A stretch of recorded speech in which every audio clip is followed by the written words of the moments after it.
Modern Physics, 24 January, Shift 2. In photoelectric effect, the stopping potential V naught versus frequency nu curve is plotted. H is the Planck constant and phi naught is a work function. हमें check करना इनमें से कौन सा सही है कौन सा गलत है. सबसे पहले इक्वेशन लिखते हैं. We all know photoelectric effect की इक्वेशन क्या होती है, ऊपर से एनर्जी आ रही है एच न्यू, ये दो काम करेगी, वर्क फंक्शन करेगी और काइनेटिक एनर्जी मैक्सिमम करेगी. आपकी बेसिक इक्वेशन है. Further we can write it h nu is given by phi naught. In terms of stopping potential we can write it as E into V naught.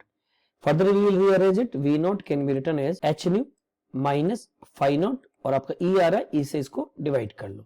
ठीक है. Now we will compare the standard equation y equal to mx plus c. यहाँ से देखोगे तो m की वैल्यू क्या आ रही है आपकी h upon E और c is the intercept negative आ रहा है minus phi naught upon E.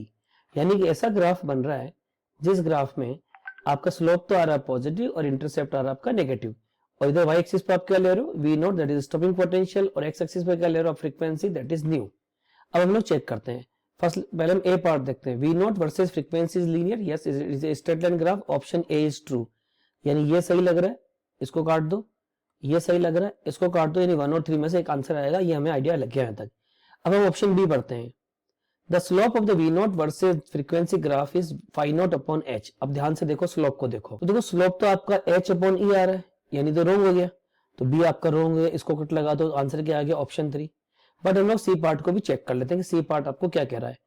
h constant is related to the slope of V naught versus line. Yes, slope is given by h upon e, यानी h इससे related है. सी तो सही है.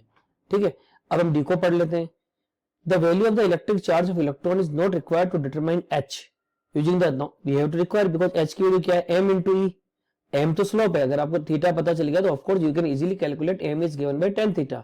But you require the value of the E to calculate the value of the H, तो D भी आपका गलत हो गया. अब ई पढ़ते हैं. The work function can be estimated without knowing the value of the H. देखो वर्क फंक्शन क्या दे रखा है, minus phi not upon E. phi not आपको क्वेश्चन में दे रखा है वर्क फंक्शन. ई की वैल्यू आपको पता है 1.6 into 10 की पावर -19, तो you can easily calculate the value of the E also. So right answer of the problem will be given by option 3 that is A, C and E.